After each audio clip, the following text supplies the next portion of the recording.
The ship was called the Gentle Wanderer, and it was the pride of the merchant fleet. Captain had spent 40 cycles commanding this vessel across the safer trade routes of the galaxy.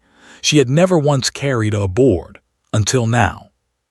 The human sat in the corner of the common room, drinking something brown and hot from a small container. Steam rose from the liquid.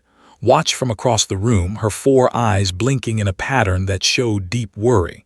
The human had introduced herself as Maya, a mechanic looking for work. She seemed friendly enough. She smiled often, but had read the reports about Earth. Earth was a death world. The gravity alone would crush most species. The atmosphere was full of a gas that could make things explode. The planet was covered in liquid monoxide, which was both necessary for life and capable of killing in countless ways. And the creatures that lived there, including humans, had evolved to survive in this nightmare. "Captain, you are starring again," said First Officer, his blue tentacles curling with amusement.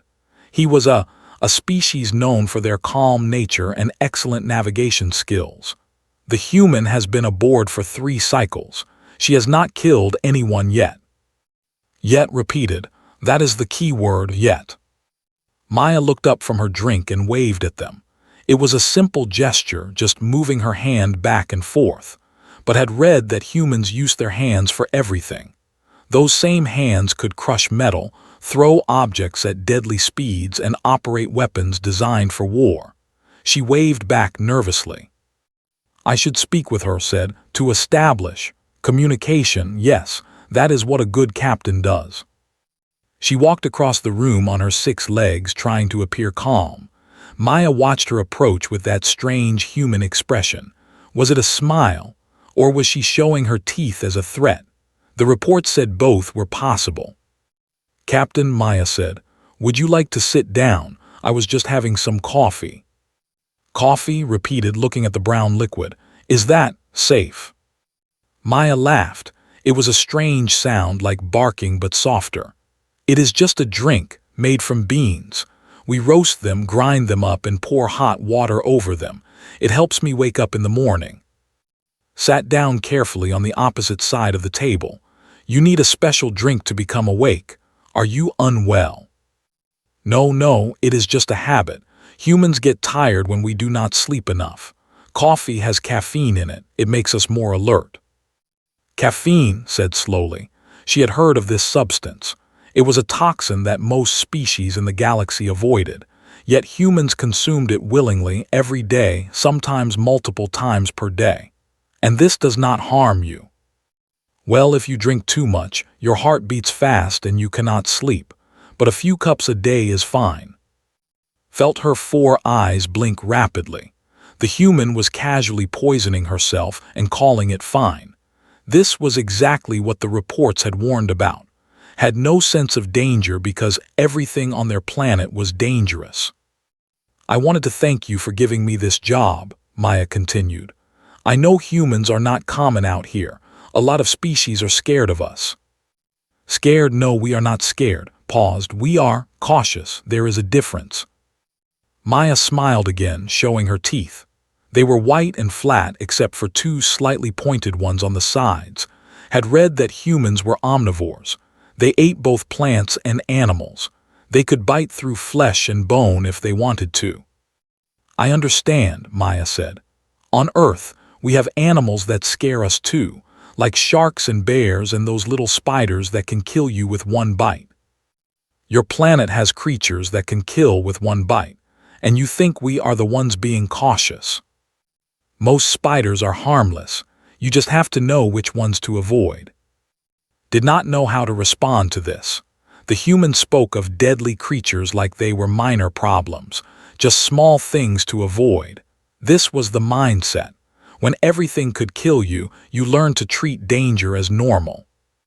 An alarm suddenly rang through the ship. Red lights flashed in the common room. Jumped to her feet, her heart racing. "What is happening?" Maya asked, standing up as well. "Engine failure," said, checking her wrist device. "The cooling system has broken. We need to stop the ship before the engines overheat and explode." They ran together toward the engine room. The hallways were filled with crew members moving quickly. The engineers were already there when they arrived, but they stood outside the door, not entering. Reports demanded. "Captain, the cooling pipes have burst," one engineer said. "The engine room is flooded with coolant gas. The concentration is too high. If we go in, we will die within minutes. We need to wait for the gas to clear." "How long will that take?" "Several hours. By then the engines will be destroyed." Felt despair wash over her. The gentle wanderer was far from any station. Without engines, they would drift in space until their supplies ran out. This could be the end of her ship and her crew. "I can go in," Maya said. Everyone turned to look at her. "The gas," said, "it will kill you." Maya shook her head. "What gas is it exactly?" The engineer checked his readings. Mostly carbon dioxide with some nitrogen compounds. Very toxic. Carbon dioxide. Maya looked confused. "That is not that bad. We breathe it out all the time. If I hold my breath and move fast, I can probably fix the pipes before it becomes a problem." "Hold your breath," repeated. "For how long?" "I don't know, maybe 2 or 3 minutes. Longer if I stay calm." The crew stared at her in shock. No could hold their breath for more than 30 seconds. The idea of surviving without air for 2 or 3 minutes was impossible to them. "You cannot be serious," the engineer said. "I am very serious. Just tell me where the pipes are and what I need to do." Looked at her crew, then at the human. This was madness, but it was also their only chance. "Show her the plans," she ordered. Maya studied the engine room diagram for about 60 seconds. The pipes that needed fixing were on the far side of the room, maybe 20 meters from the door. She would need to run in, find the right valves, close them, and then run back out. Simple enough, she thought. "You will need protection," one of the engineers said. "We have emergency suits, but they were designed for bodies. They will not fit you." "I do not need a suit," Maya said. "Just tell me which valves to close." The engineer pointed at the diagram. "These 3 here, they are color-coded. Blue, green, and yellow. Turn them all the way to the right until they stop." "Blue, green, yellow, turn right, got it." Captain stepped closer. "Human Maya, are you certain about this? I cannot order you to risk your life." "You are not ordering me. I am volunteering." Maya stretched her arms above her head, then bent down to touch her toes. "Besides, this is why you hired a mechanic, right? To fix things." "I hired you to fix small problems, not to walk into a room full of poison." "Every problem is small if you break it down into steps." Maya smiled. "Step 1, go in. Step 2, close valves. Step 3, come out. Easy." The crew watched as Maya approached the engine room door. She took several deep breaths, filling her lungs completely each time. This was something humans learned to do before swimming underwater. It pushed extra oxygen into the blood and gave you more time before you needed to breathe again. "On 3, Maya said. 1, 2, 3. The door opened and she ran inside. The engine room was large, filled with machines and pipes and control panels. The gas was invisible, but Maya could feel it pressing against her skin. It was warm from the overheating engines. She kept her mouth closed and focused on moving forward. 20 meters was not far. She had run much longer distances back on Earth, but running without breathing was harder than she remembered. Her body wanted to gasp for air. Her lungs were already starting to burn. She found the first valve, blue. She grabbed it and turned it hard to the right. It was stuck at first, but she pulled harder. On Earth, she had worked on old cars and farm equipment. Those machines had valves and pipes too. You just needed to use enough force. The blue valve closed with a click. She moved to the green one. Her chest was hurting now.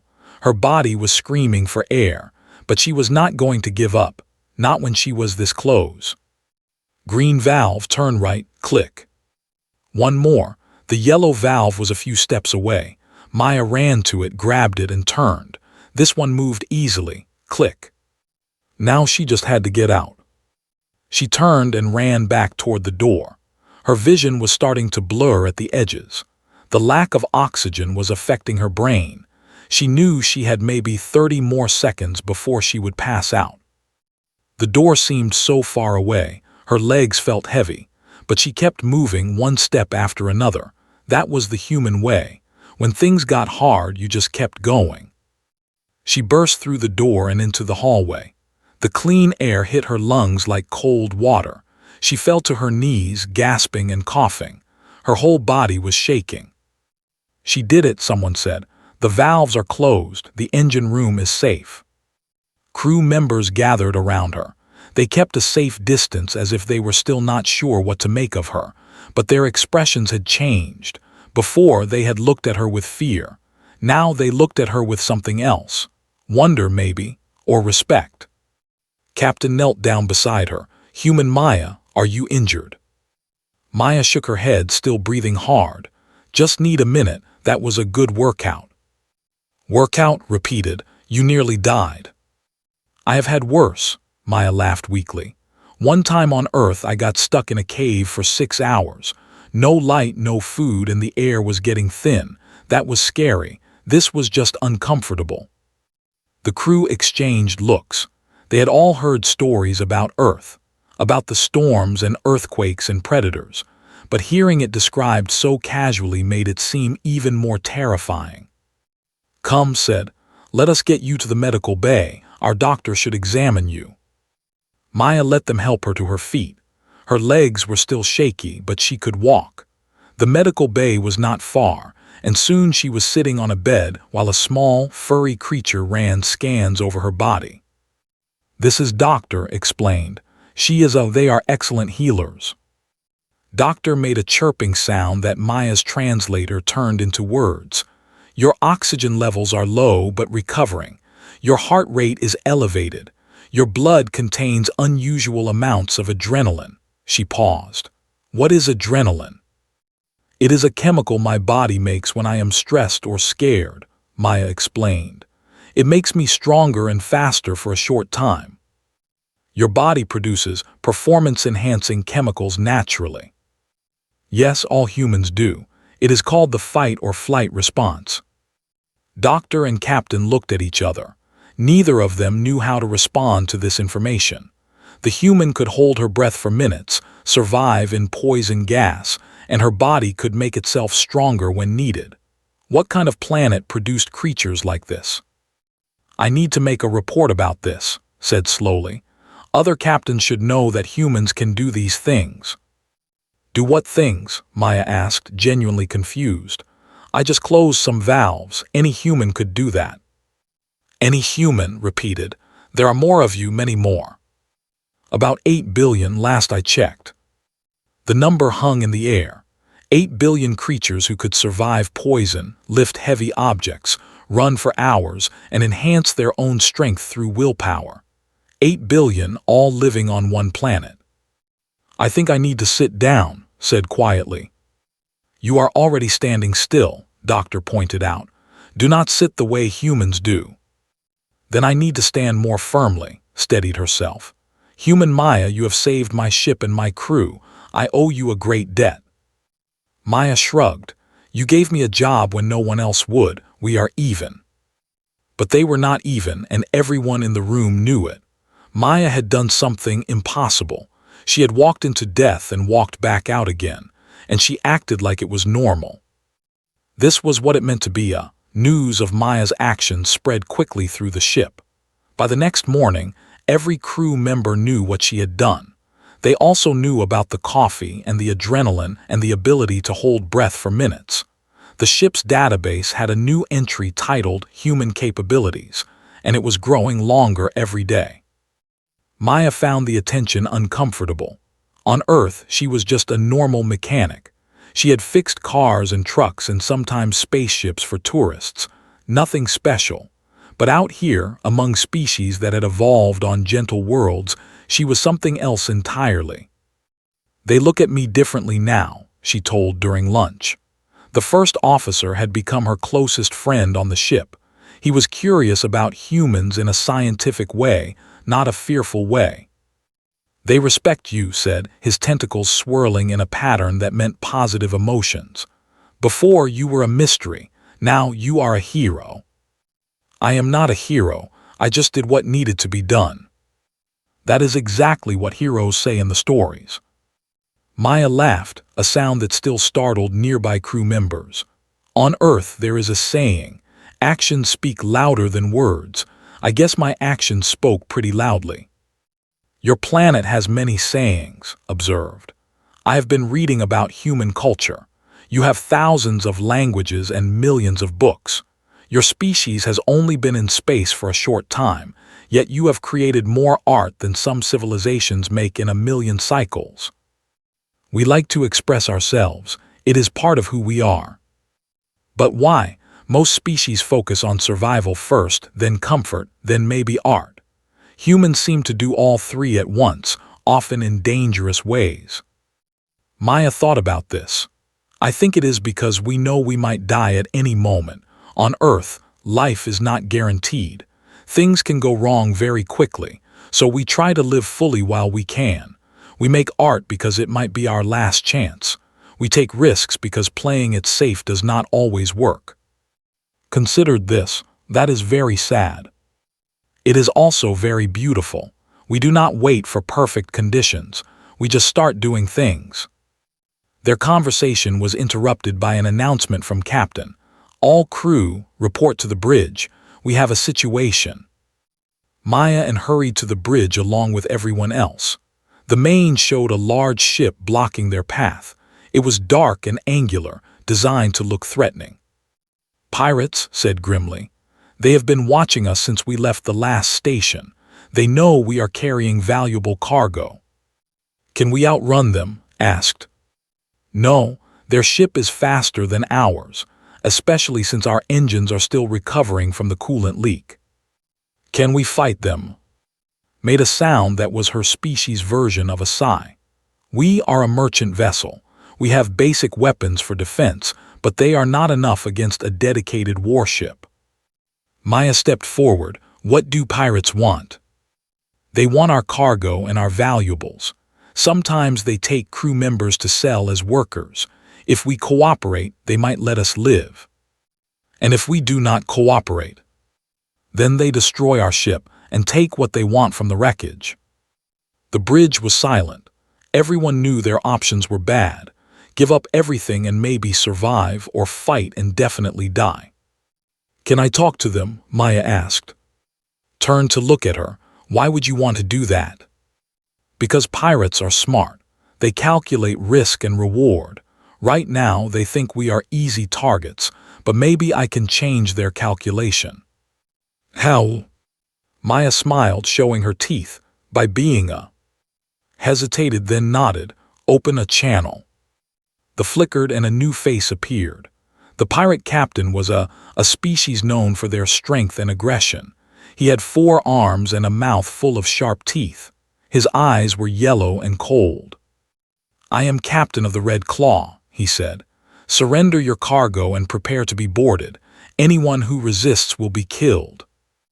Hello, Captain, Maya said, stepping into view. My name is Maya, I am from Earth. The effect was immediate. Captain's expression changed. His yellow eyes widened. Behind him, his crew started whispering to each other. Earth said slowly, you are human. That is right, and I want to offer you some friendly advice. Turn your ship around and leave us alone. This is not a fight you want. Recovered quickly, he laughed, a harsh barking sound. 1 human against my entire crew. I have 50 warriors on this ship. You are 1 small female. Small by human standards, Maya agreed. But do you know what that means? It means I am used to fighting things bigger than me. On Earth, our ancestors hunted animals 10 times their size. They chased them until the animals collapsed from exhaustion. Then they killed them with rocks and sticks. She stepped closer to the screen. Your species evolved on a world with half of Earth's gravity. Your bones are light and your muscles are weak compared to mine. I could break your arm with 1 hand. I could run longer than any of you without stopping. And if you hurt my friends, I would hunt you across the galaxy until I found you. The bridge was completely silent.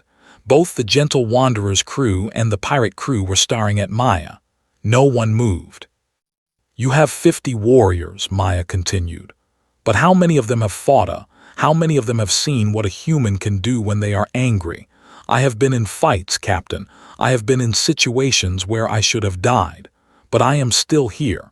Can you say the same about everyone on your ship?" His expression was difficult to read. His yellow eyes moved back and forth, studying Maya. He was calculating, just like she had predicted. Risk and reward. Was the cargo worth the potential cost? "You are bluffing," he said finally. "One human cannot defeat 50 warriors." "Maybe not, but how many of your warriors would die trying? 10, 20, 30, Maya leaned forward. "Is our cargo worth 30 of your people? Because I promise you I will take at least that many with me before I fall. And then you will have to explain to the families of the dead why you attacked a ship with on board." A long moment passed, said nothing. Behind him, his crew was shifting nervously. They had all heard stories about humans. They knew what could do, and they were looking at one right now, completely unafraid. "We will leave," said abruptly. "But know this, human, we will remember your face. If we meet again, things will be different." "I look forward to it," Maya said. "Travel safely, Captain." The screen went dark. Through the viewports, the crew of the Gentle Wanderer watched as the pirate ship turned and flew away.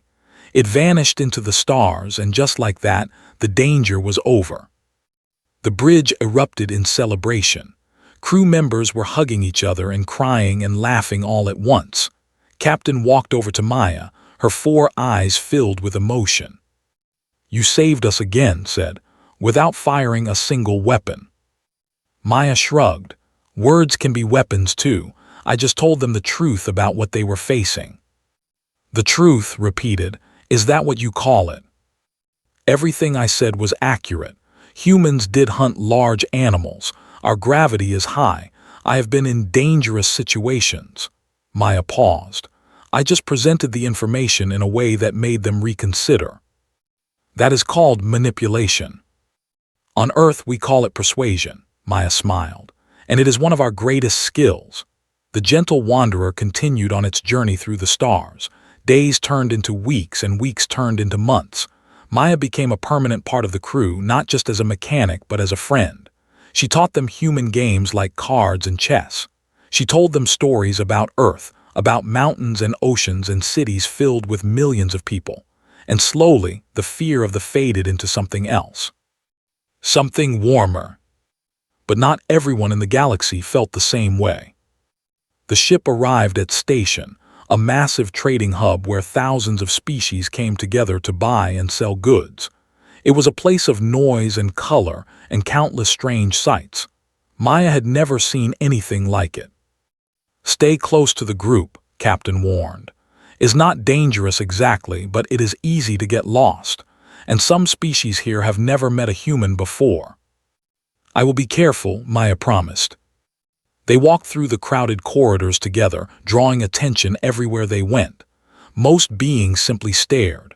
Some pointed and whispered to their companions. A few quickly moved out of Maya's path, their eyes wide with fear. "This is strange," Maya said quietly. "On Earth I am completely ordinary." "Here ordinary is extraordinary," replied. "To them you are a creature from nightmares." "I am 5'4" and weigh 130 pounds. I am hardly terrifying." "You are from a planet where everything tries to kill you, and you survived. That is terrifying to species who evolved without predators." Maya was about to respond when she heard shouting from ahead. A group of large beings had surrounded a smaller creature. They were pushing it back and forth between them, laughing as it cried out for help. "What is happening?" Maya asked. Looked, then quickly looked away. They are known for being cruel. The little one is a doctor. We should not get involved." "Why not?" "Because they are powerful and well-connected. They will make trouble for us if we interfere." Maya watched as one of them shoved to the ground. The small creature was crying now, its fur matted with tears. Something inside Maya's chest tightened. "I cannot just watch this," she said. "Maya, no." But she was already walking toward the group. The crowd parted around her, sensing that something was about to happen. They noticed her approach and turned to face her. There were 4 of them, each one massive. They had thick green skin, multiple arms, and mouths filled with teeth. They looked strong. But Maya had faced worse. "Leave the little one alone," she said calmly. The largest stepped forward. "Who are you to give orders? This is not your business, tiny creature." "I am making it my business. Let them go or there will be problems." The laughed. "Problems from you?" He looked at his companions. "This small thing threatens us. Should we be scared?" "You should be," Maya said, "because I am human." The laughter stopped. This expression changed, just like the pirate captains had changed months ago. They knew what she was. They had heard the stories. "Human," the leader repeated. "You are far from your death world. Not far enough to forget how to fight." The tension in the air was thick enough to cut. They were larger and stronger than Maya in many ways, but they had evolved to be large and strong because their planet was safe. They had never needed to be tough, not truly tough, not like a. "This is our property," the leader said. "We bought it legally." "Property?" Maya felt her anger rising. "You cannot own people. Different species, different rules. They sold themselves into service to pay debts. It is common in this part of space." Maya looked at the small creature on the ground. It was looking back at her with wide, hopeful eyes.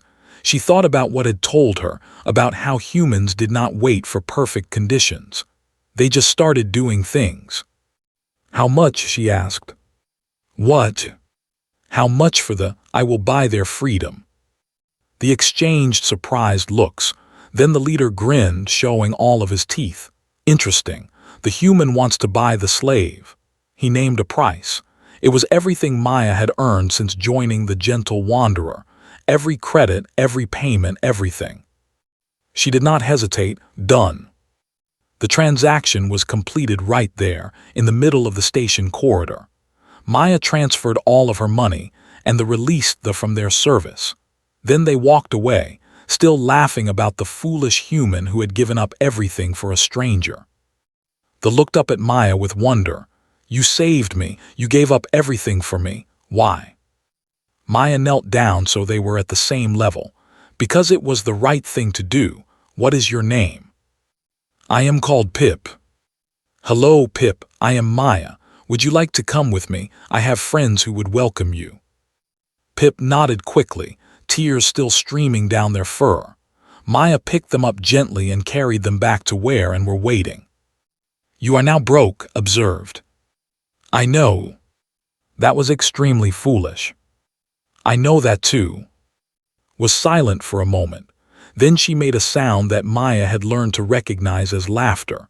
"I should not be surprised. This is what do. They see something wrong and they fix it, no matter the cost." "Is that a bad thing?" "No, it is confusing, but it is not bad." Looked at Pip, who was clinging to Maya like she was the only safe thing in the universe. "We will find room for another crew member, and we will find ways to pay you." "Thank you, Captain." "Do not thank me. Thank yourself for being brave enough to care." They returned to the ship together, the crew of the Gentle Wanderer plus 1 new member. Pip was given a small cabin near Maya's quarters. Doctor examined them and declared them healthy, if a bit malnourished. The other crew members brought food and blankets and small gifts to welcome them aboard. That night, as the ship prepared to leave station, Maya sat in her cabin and thought about everything that had happened. She had left Earth with nothing, looking for work and adventure. She had found both, and she had found something else too, a family. There was a knock at her door. It was Pip. "I cannot sleep," they said quietly. "I keep thinking about what you did. No one has ever helped me like that before. I do not understand why you did it."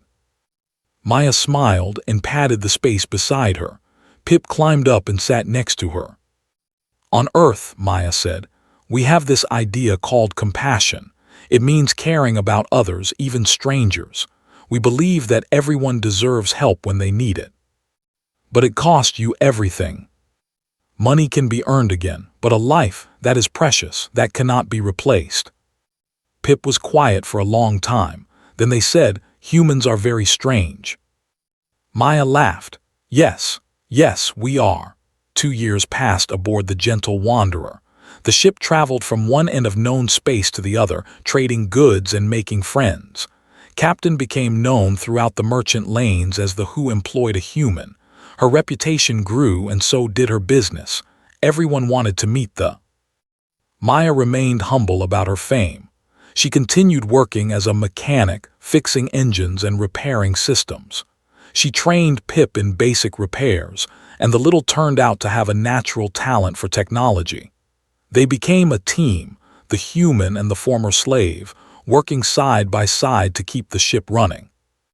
But there was one thing that still confused everyone aboard the ship, even after 2 years. It was the thing that confused aliens most about humans in general. They could not understand how Maya could be so calm about death. The subject came up during a long journey between star systems. The crew was gathered in the common room for their evening meal and asked the question that had been bothering him for months. "Maya, do humans not fear death?" She looked up from her food. "Of course we fear death, everyone does. But you act like it could happen at any moment, and you do not seem worried." "Because it could happen at any moment. On Earth we have a saying, life is short. We never know when our time will end, so we try to make the most of every day." "That seems exhausting," Doctor chirped, "always thinking about endings." "It is not about thinking about endings. It is about appreciating beginnings and middles." Maya set down her fork. "Every morning when I wake up, I know that day might be my last, so I try to live it well. I try to be kind to others. I try to do work that matters.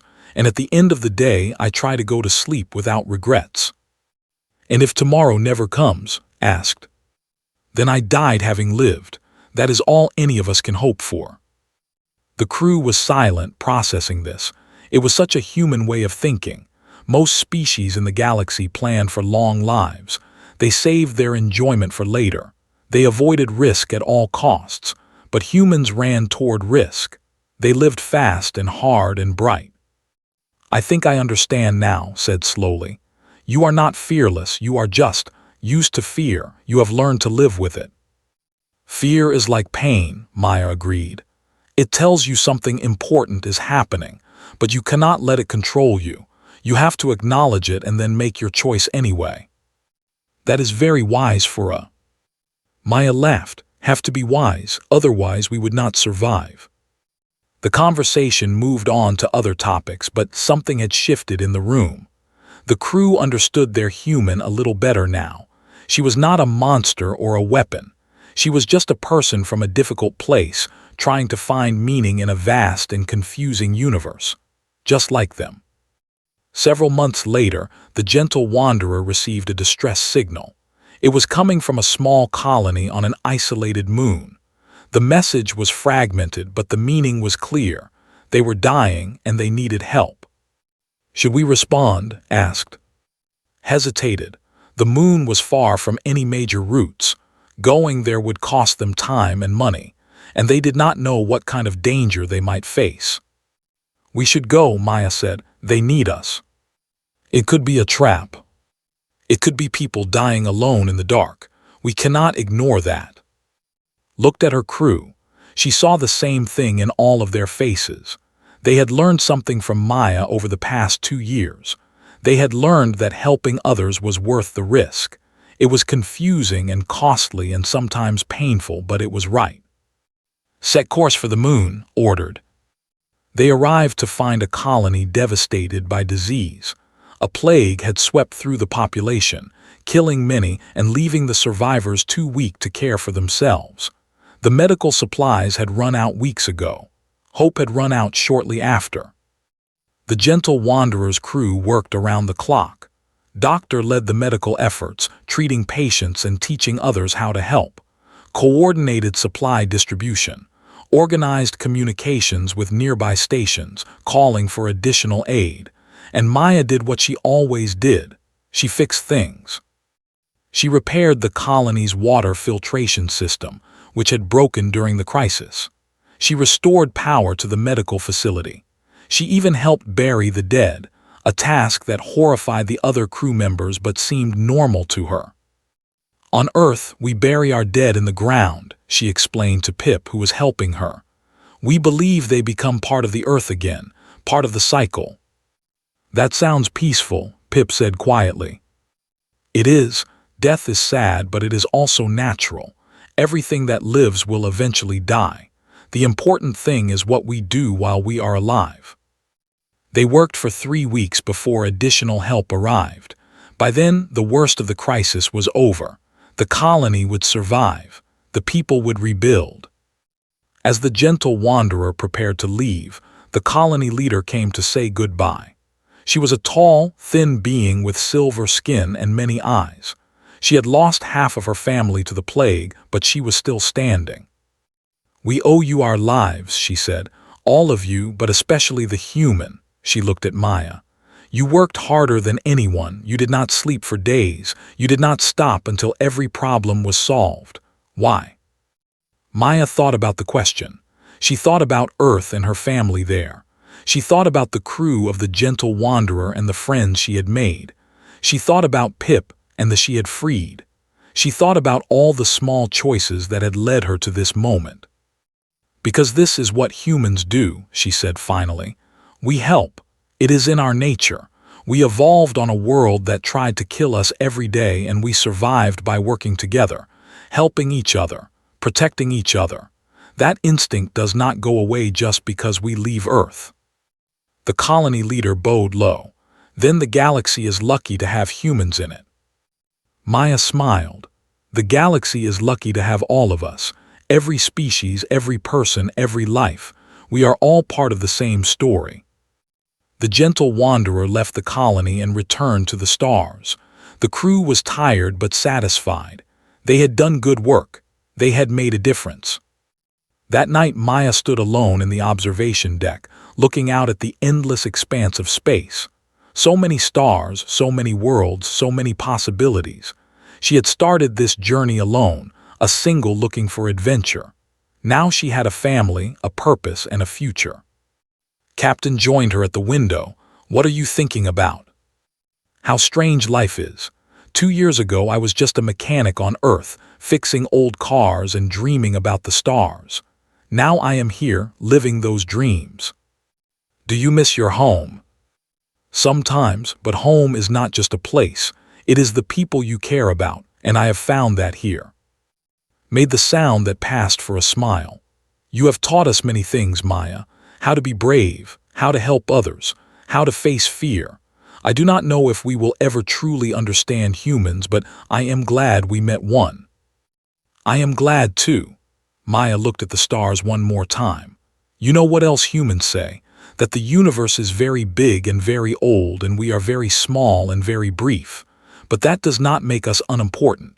Every small act of kindness, every moment of courage, every choice to help instead of hurt, it all matters. It all adds up. To what? To a universe worth living in. They stood together in comfortable silence, watching the stars drift by. One and one alien, friends in a galaxy full of confusion and wonder. And somewhere out there, beyond the endless stars, new adventures were waiting. But that is a story for another time.